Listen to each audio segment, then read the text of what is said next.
네. 오늘은 마태복음 21장입니다. 21장은 비로소 이제 예수님께서 갈릴리에서부터 쭉 내려와서 유대 지경으로 들어와서 이제 예루살렘이라고 하는 성 안으로 들어가시는, 그래서 예루살렘 입성이라고 그렇게 보통 얘기합니다.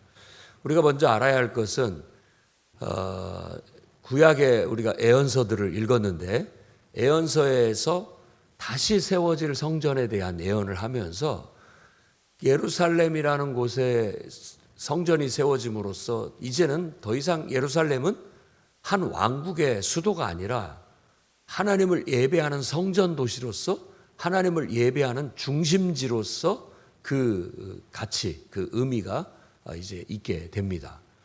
그래서 예루살렘은 하나님을 예배하는 중심지예요. 그것이 가장 큰 의미입니다. 그게 그곳에 성전을 다시 재건하고 또 예루살렘이라는 성을 다시 재건하는 것은 바로 그 성전을 위한 도시로 세운 것이지 다른 목적이 없습니다. 그래서 그 목적을 충실히 이루고 있느냐라는 관점에서 오늘 말씀을 우리가 바라봐야 할 필요가 있겠습니다. 예수님께서 예루살렘 성을 입성하십니다. 근데 들어갈 때 성전에 성경 말씀의 예언대로 응하기 위해서 나귀를 타고 들어가십니다. 그리고 그 나귀는 하나님이 주권적으로 준비하고 계셨다라는 걸 알 수 있어요. 제자들이 준비하지 않았죠. 그래서 이 마태복음 전체가 흐르고 있는 것이 다 인간적으로, 육신적으로가 아니라 하나님의 주권적으로, 그러니까 사람으로는 할 수 없지만 하나님으로서는 합니다. 그러니까 모든 것의 시작이 하나님의 주권적인 시작, 그리고 하나님의 주권적인 역사, 그리고 결국은 하나님의 뜻을 이루고 하나님께 영광이 돌아가는 것, 그게 진정한 하나님을 섬기는 것이다. 그게 하나님을 섬기는 것이다. 말로만 하나님을 섬기는 것이 아니라 하나님 뜻대로 행하는 자라야 하나님을 온전히 섬기는 것이다. 천국에 들어간다라고 이 마태복음은 얘기하고 있어요. 그래서 지금 예루살렘을 입성하는 것도, 나귀를 준비하는 것도 하나님의 주권적인 섭리로 이루어지고 있다는 것. 그리고 여기서 우리가 깊이 묵상해야 할 말씀은 두 제자들을 보내서 지금은 이제 벳바게라고 하는 감람산, 예루살렘이 성이 있다면 그 성 밖에 이 동쪽에 감람산이 있어요. 이 감람산은 예수님이 기도하셨던 겟세마네가 있고 바로 그 감람산의 벳바게라고 하는 곳에 거기서부터 이제 나귀를 타고 입성을 하시려고 맞은편 마을로 가서 나귀와 나귀 새끼를 보거든 그것을 끌고 와라. 그럼 남의 것을 끌고 오는 것처럼 느껴지잖아요. 남의 것을 끌고 오는데 그 사람이 가만히 있겠습니까? 그 사람한테 주님이 쓰시겠다, 주가 쓰시겠다라고 해라. 그러면 아무 말 없이 내어줄 것이다. 이게 바로 하나님의 주권적인 섭리죠. 우리가 주의 일을 할 때 하나님 말씀에 순종해서 나아가면 다 하나님이 예비하심이 있고 또 하나님이 공급하심이 있어서 필요한 자원을 공급해 주신다라는 주권적인 믿음을 가져야 됩니다. 우리가 주의 일을 하는 것이고 주님을 섬기는 것이라는 걸 잊어서는 안 되는 거예요. 자꾸만 우리가 이렇게 주의 일을 하고 주님을 섬길 때 인간적으로 생각하고 육신적으로 생각하는 게 많아요. 왜냐하면 여기 성경에도 지금 이 마태복음에도 제자들이 항상 그런 모습이거든요. 인간적인 생각, 육신적인 생각을 통해서 주님을 따르고 있어요. 그럴 때마다 주님이 깨우쳐 주고 있는 거예요. 너희가 하는 게 아니다. 사람으로 하는 게 아니다. 하나님에 의해서 하는 것이다. 하나님의 권능으로 하는 것이다. 라는 걸 늘 일깨워 주는 거예요. 그래서 목회자인 저도 늘 그걸 통해서 인간적인 생각, 육신적인 생각을 이기려고 노력하고 기도하는 거예요. 그리고 또 성도들도 마찬가지입니다. 주님을 섬기기로 했다면 늘 인간적인 생각과 육신적인 생각을 하나님의 생각으로 바꿔나가야 돼요. 그래야만 우리가 주님을 온전히 섬길 수 있게 되는 것입니다. 그래서 나귀를 타고 입성하심으로써 이사야 62장 11절과 스가랴서 9장 9절에 바로 메시아가 나귀를 타고 오실 것이라는 것을 성취했다라고 마태는 얘기하고 있습니다. 그러면서 다윗의 자손, 호산나 다윗의 자손이여 찬송하리로다 주의 이름으로 오시는 이여. 이건 시편 찬양입니다. 시편 56편을 그 56편의 노래를 부른 거예요. 근데 진정한 의미에서 호산나 이제 구원하소서, 호산나가 그런 뜻입니다. 이제 구원하소서, 다윗의 자손이여는 메시아에 대한 다른 표현이죠. 그러니까 메시아여 오셔서 우리를 구원하소서 라고 지금 말하고 있는 거예요. 예수 그리스도를 메시아로 말하고 있는 것이고, 그가 이제 임하셨으니 이제 우리를 구원할 것이다 라는 그런 기대와 소망이 담겨져 있는 노래예요. 그러니까 무리들이 다 그런 찬송을 부르면서 나귀에 제자들이 옷을 펴 입고 또 종려나무 이런 저런 걸 종려나무라고 이렇게 촥촥 그 야자수처럼 퍼지는 그런 나무를 말합니다. 그 가지를 꺾어서, 이 가지는 승리의 상징이죠.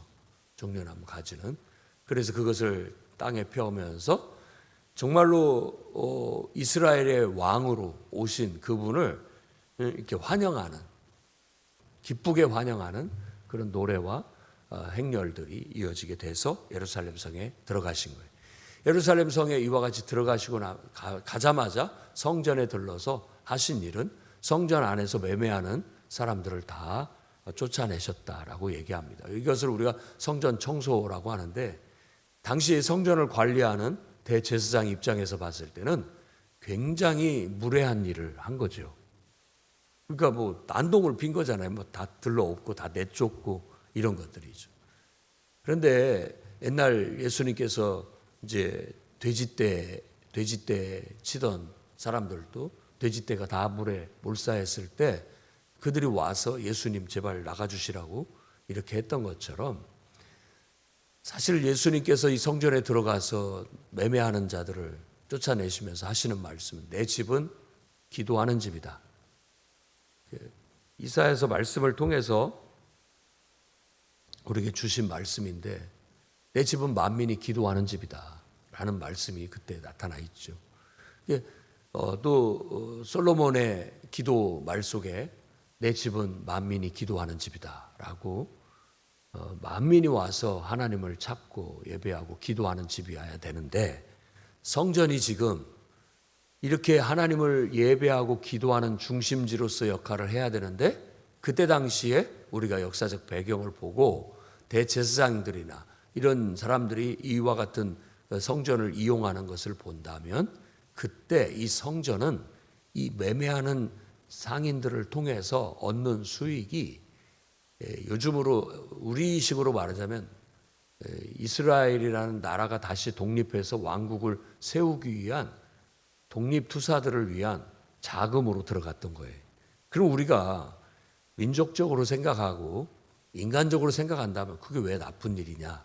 로마의 지배하에 있는데 로마의 지배하에서 벗어나서 독립국가를, 독립의 왕국을 이루는 것이 뭐가 나쁜 것이냐라고 말하는데, 그게 하나님의 뜻이 아니라는 거예요. 우리가 인간적으로 생각하면, 그 세상적인 개념으로 보면 하나님의 통치, 하나님을 섬기는 게 이해가 안 됩니다. 하나님의 큰 뜻은 예루살렘은 더 이상 하나의 왕국으로서가 아니라, 예루살렘은 만민, 모든 민족, 모든 이방인들 다 통틀어서 하나님을 배우고 하나님을 예배하고 하나님 앞에 나와 기도하는 그런 예배의 중심지로서 존립해야 된다. 그런데 지금 너희들이 지금 뭘 하고 있냐, 이 성전을 통해서 라고 얘기하고 있는 거예요. 그러니까 그것이 바로 강도의 구렬이라고 하는 말로 표현되어지고 있어요. 이건 진정한 하나님을 예배하는 곳이 아니다. 지금 너희들이 이 성전을 왜곡시키고 있고 더럽히고 있고 잘못 사용하고 있다라고 주님 보시고 그것을 다 이렇게 치워내시는 거죠. 예를 들어 지금 하나님께서 진짜로, 하나님이 우리 가운데 임재해 계시는데 우리 안에 왔을 때 이 곳이 하나님을 예배하기 위한 목적으로 건축되고 지어져서 사람들이 와서 예배하고 기도하고 말씀을 배우고 거듭나고 변화되고 정말 하나님의 자녀로 다시 태어나고 하나님을 섬기는 주님의 백성으로서 온전한 모습으로 세워지기 위한 어떤 중심지로서 그런 장소로서 그런 건물로서 쓰여지기를 바라는데 주님이 왔을 때 그런 목적이 아니라 예를 들어 이곳이 무슨 다른 목적으로 막 더 활발히 쓰여져서 유지되고 있다면 어찌 하나님이 이곳을 하나님을 예배하는 곳이라고 인정할 수 있겠습니까? 지금 인간으로 이 땅에 오신 하나님께서 바로 그 성전이 하나님의 뜻대로 잘못 쓰여지고 있다는 것 때문에 가서 그걸 들러 엎으셨다는 걸 우리가 기억해야 됩니다. 우리에게 찾아오신다면 내 몸이 하나님의 성전인데 내 몸이 하나님을 예배하는 성전으로서 잘 쓰여지고 있는가?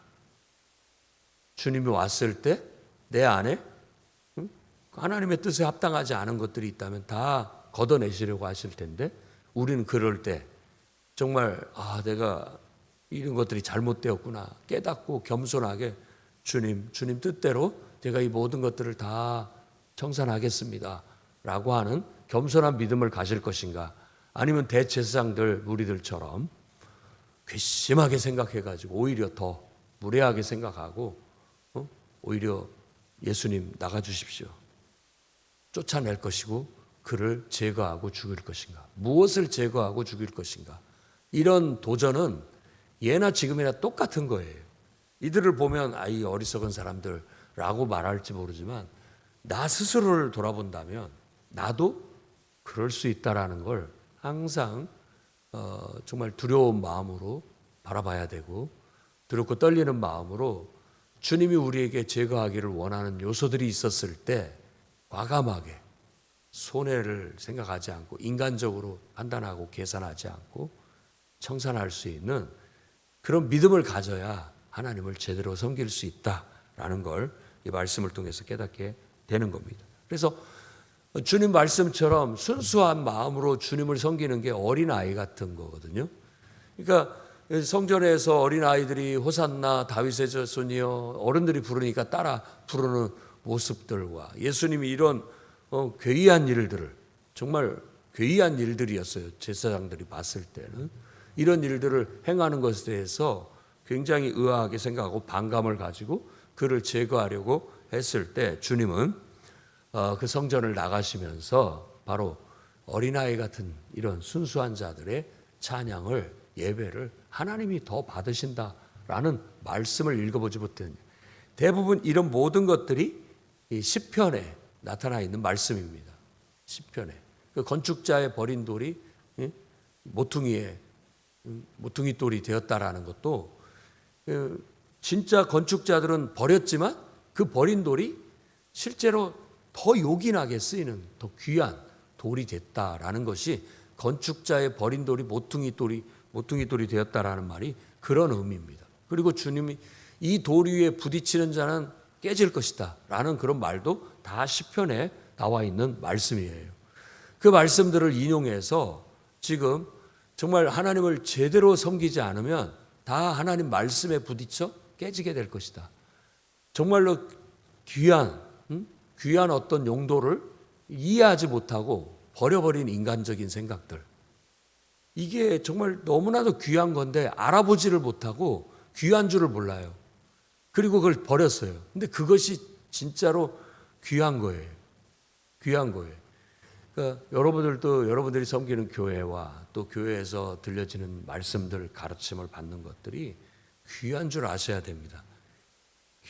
자기 것이 귀한 줄 알아야 돼요. 그거 이 제사장들처럼 이 당시 때 유대 당국자들처럼 그거 귀한 줄 모르고 내던져 버리고 인간적이고 자기 생각적인 그런 것들로 다 채우게 되면 주님이 왔을 때 이건 다 내가 원하는 게 아니다라고 하면서 다 밀어내실 것이고, 정작 우리가 버렸던 모퉁이 돌을 가져다가 주님이 쓰시게 될 거예요. 정말 주님 앞에 쓰임받는 그런 일꾼들이 되어야 됩니다. 진정으로 하나님 앞에 소중한 일꾼들이 될 수 있도록 우리가 기도로 깨어 있어야 되고 영적으로 깨어 있어야 됩니다. 어린아이처럼 하나님이라면 하나님으로 죽고 살고, 하나님 말씀이라면 그저 하나님께 온전한 마음으로, 섬기는 마음으로, 사랑하는 마음으로 겸손히 주님 말씀을 따를 수 있는 그런 어린아이 같은 마음으로 주님을 섬겨야 됩니다. 자꾸만 인간적으로 불평하고 원망하고 이렇게 따지고 저렇게 따져서 못한다면 자기 원하는 것만 하게 되는 그런 신앙이 돼버리고 말아요. 그러면은 자기의 헌 옷에다가 그저 덕지덕지 새 옷을 갖다 찢어 붙이는 그런 어리석음을 범하게 되는 겁니다. 그거는 하나님을 잘 섬기는 것이 아니에요. 그래서 어린아이처럼 과감히 내 것을 벗어 던지고 예수 그리스도의 새 옷을 입어서 온전한 헌신으로 정말 주님 뜻대로 살겠다고 결단하고 그렇게 따를 때 열매가 맺어지는 거예요. 열매 맺지 않으면 이 마태복음 전체적인 주제 중에 하나예요. 열매 맺지 않으면 하나님 나라에 들어갈 수 없다. 이게 강조하는 주제 중에 하나입니다. 성전을 나가면서 입이 무성한 무화과나무를 봤어요. 시장에서 가서 뭐 열매라도 하나 먹을까 하고 갔더니 열매가 없더라. 그래서 저주했더니 그 나무가 말라버렸어요. 이것이 지금 유대인들의, 유대 당국자들의, 종교 지도자들의 모습이에요. 겉은 화려하지만 사실상 하나님 앞에 드려질 것이 아무것도 없는 거예요. 이게 자기식의 신앙을 말하는 거예요.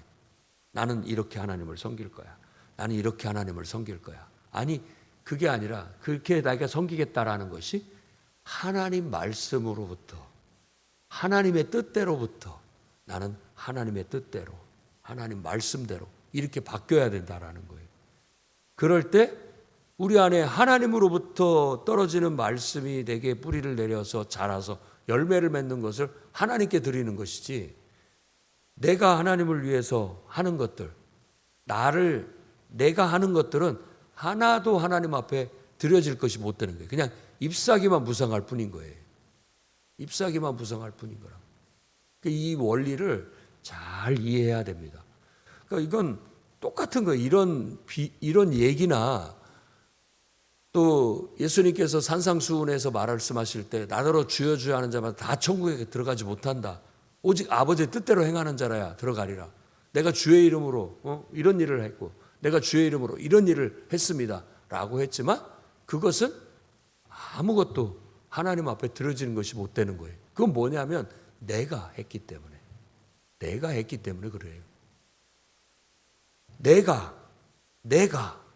하면 아무것도 하나님 앞에 드릴 것이 못 됩니다.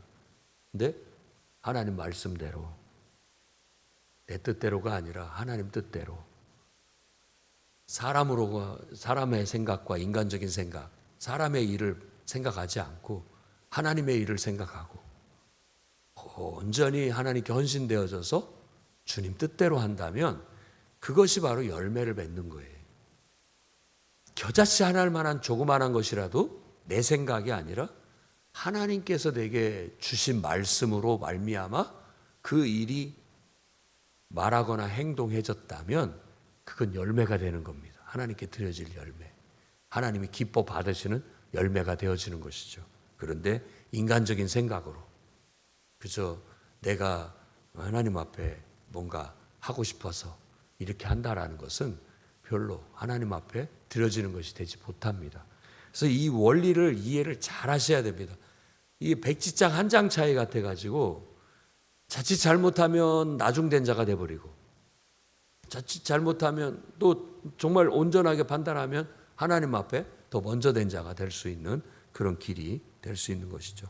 그러면서 정말 우리가 열매를 맺으려면 기도해야 된다라는 걸 말하고 있는 거예요.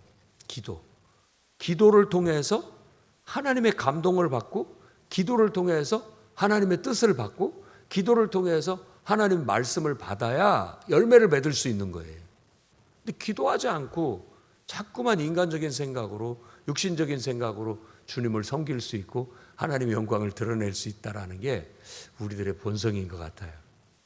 기도하지 않으면 아무것도 되지 않습니다. 그래서 오늘 이 무화과나무 이야기 속에서 결론은 기도예요. 기도해라. 기도해서 하나님 말씀이 내 안에 딱 떨어지면 등치 못할 것이 없다라는 거예요. 그 말씀이 하나님 말씀이고 하나님이 주신 거라면 이 말씀은 능력이 돼서 이 산을 들리워서 저 바다에 던지우라는 하나님 말씀이 내게 주어졌다면 믿고 기도하면 그대로 되는 거예요. 기도해서 그런 말씀이 내게 주어졌다면 그건 그대로 되는 겁니다. 그 능력을 지금 말하는 거예요. 그래서 너희가 기도할 때 무엇이든지 믿고 구하는 것은 다 받으리라 라는 확신을 가지고 우리가 기도해야 된다는 걸 강조하고 있는 거예요. 겉모습만 화려해지려고 하지 마시고 정말 기도하는 사람이 돼서 여러분들의 영성이 하나님과 하나님의 음성을 친밀한 관계 속에서 하나님의 음성을 들을 수 있고 하나님의 뜻을 받아서 행할 줄 아는 그런 영적인 사람들이 되시기를 바랍니다. 그리고 이제 또 이 성전에서 이와 같은 일들을 하시고 주님이 와서 예루살렘에서 활동을 하시니까 예루살렘에 있던 이 기득권자들, 종교 지도자들이 예수님께 대해서 반감을 가지고 나와 네가 무슨 권위로 이런 일을 하느냐? 너에게 이런 권위를 누가 줬느냐라는 거예요. 그랬을 때 이 질문은 굉장히 중요한 문제입니다. 자, 이제 사도 침례를 준 침례자 요한의 세례가 하늘로부터 왔느냐 땅으로부터 왔느냐. 그러니까 이 권위가 하나님께로부터 주어진 거냐 땅에서부터 온 거냐. 똑같은 말이에요. 사람의 생각이고 인간의 생각이냐 하나님께로부터 받은 말씀이냐. 이걸 구분해야 돼요.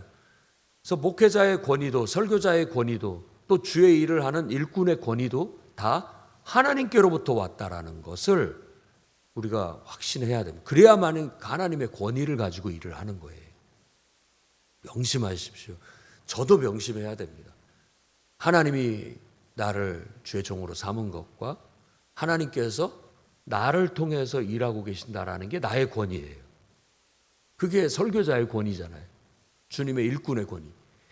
여러분들에게 직분을 준 것도 목사가 준 것이 아니고 사람이 준 것이 아니고 이뻐서 준 것도 아니고 잘해서 준 것도 아니고 하나님이 선택해서 하나님께서 하나님을 위해서 하나님의 수족이 돼서 주님을 위해서 일하라고 내게 사명을 주셨다. 이게 하나님께로부터 주어진 권위예요. 하나님께로부터. 그래서 본인도 그것을 확신해야 되고 또 다른 사람들이 봤을 때도 저 사람은 하나님이 선택한 하나님이 쓰시려고 하나님이 저 속에서 역사하시고 사용하시는 주님의 일꾼이구나라는 게 느껴질 수 있도록 하나님 편에서 일을 해야 되는 겁니다. 하나님의 일꾼이 돼야 되는 거예요. 그런데 자꾸만 우리들이 세상에 익숙해서 세상에서는 친한 사람들끼리 나하고 뜻 맞는 사람들끼리 또 뭐 자기들끼리 쑥닥쑥닥 해가지고 이렇게 하자 저렇게 하자 이렇게 하는 세상 개념하고 주님을 섬겨서 주의 일을 하는 개념은 완전히 다릅니다. 우리 기도하자. 기도했더니 하나님께서 이렇게 말씀하시더라. 우리가 이렇게 해보자. 너도 한번 기도해봐라. 서로 기도하면서 하나님의 뜻을 구하고 그 뜻을 행하는 것이 주님의 권위를 가진 일꾼이에요. 예수께서 가르치실 때 권위 있는 자와 같았다라는 말은 그분이 정말 하나님의 말씀을 우리에게 전하는 것이 느껴지는 거예요. 그랬을 때 권위가 있는 거죠. 이건 하나님의 말씀이지 사람의 생각과 그 사람의 사상과 자기의 뜻이 아니라는 걸 알았을 때 그게 권위가 느껴지는 것이라고 말할 수 있는 겁니다. 그래서 침례자가 요한이 침례를 준 것도 하나님께서 그렇게 그에게 사명을 줬기 때문에 그는 엘리야의 심정으로 와서 그와 같은 일을 했다는 거예요. 예수께서 지금 하시는 것도 요한복음에는 그걸 굉장히 강조하고 있는데 내가 말하는 거 다 아버지께서 주신 말만 할 뿐이다. 내가 행하는 모든 것 다 아버지께서 하라고 하신 것을 할 뿐이다. 그렇기 때문에 나는 나 스스로를 판단하지 않는다. 내가 뭐 잘하고 못하고 나는 스스로도 내가 나를 평가하지 않는다. 내 모든 말은 그냥 있는 그대로 어린아이처럼 순수하게 하나님이 주신 말씀을 전할 뿐이고 하나님이 하라고 한 행동을 했을 뿐이다 라고 말하고 있는 거예요. 그 원리를 우리가 이해해야 됩니다. 그래야 진정으로 주님의 제자가 될 수 있고 주님을 섬기는 일꾼이 될 수 있는 겁니다. 그 모든 문제를 지적하고 깨우쳤을 때 이 종교 지도자들은 답변을 하지 않음으로써 피해갑니다. 그러니까 그때 깨달았고 변화가 돼야 되는데도 불구하고 자꾸만 자기 생각이라는 것에 빠져 있는 사람들은 하나님의 뜻을 받아들이지를 못하는 걸 알 수가 있어요. 이게 깨져야 되는데. 그래서 서신서에 보면 견고한 진이라고 말하고 있어요. 이게 얼마나 튼튼한지 깨지지가 않아요. 자기의 아성이, 자기 생각이, 자기 감정, 자기 욕심, 자기 이 어떤 것들이 깨지질 않아요. 늘 똑같아요. 변화가 안 되는 거죠. 이게 정말 어린아이처럼 받아들이고 부드럽게 받아들이고 변화된다면 좋겠는데 그게 안 된다는 것이죠.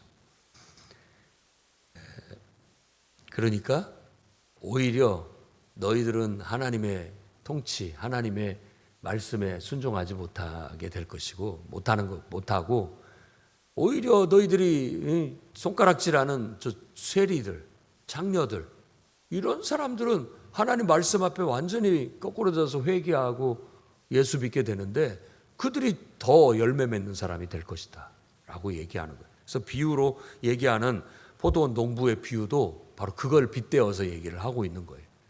주인이 포도원을 맡겨줬어요. 그 포도원을 맡겨주고 거기에서부터 나오는 열매를 얻고자 일꾼을 보냈어요.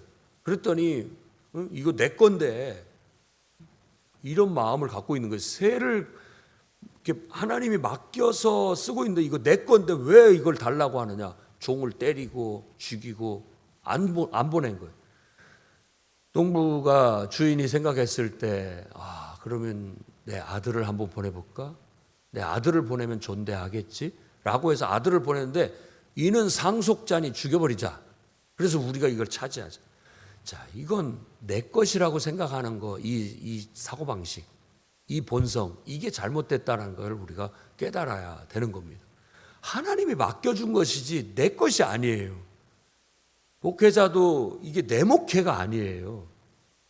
하나님이 시키신 일을 하는 나는 심부름꾼인 것이죠. 전하라고 하고 가르치라는 말씀을 전하고 가르칠 뿐인 거예요. 그거면 나는 내 사명을 다한 것이죠. 그리고 나머지는 이제 하나님이 알아서 하시겠죠. 하나님이.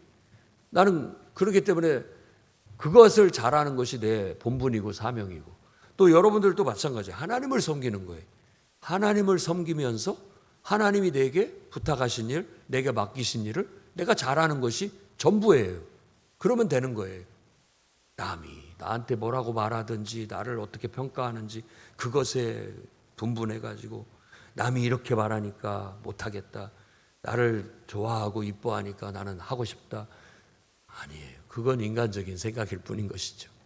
그걸 자기 것이라고 생각하는 거예요. 우리가 늘 내 것이라고 생각하면 안 됩니다. 주님의 것이어서 주님께 돌려드려야 돼요. 돌려드려야 할 부분들을 주님께 드려야 되는 거예요. 그 원리를 강하게 지금 가르치고 있는 거예요. 그러니까 너희들은 지금 그러지 못하고 있다. 이 농부들 같이 행하고 있다. 이 성전을 자기 것이라고 생각하고 있다. 이게 하나님의 것인데 우리가 주님을 섬기는 것인데 주님을 섬기는 것이 아니라 주님을 내 소유물로 생각하고 주님을 이용해서 내가 잘 되고자 하는 것밖에 그게 어떻게 온전한 신앙이라고 할 수 있겠느냐.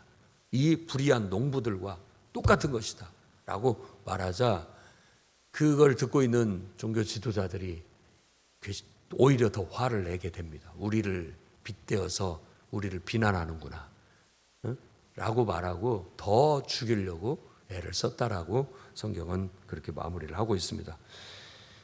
말씀을 자세히 제가 말씀을 드렸습니다마는 정말 전체적으로 우리가 하나님 앞에 열매 맺는 삶을 살아야 된다라는 그런 강조점을 가지고 있습니다.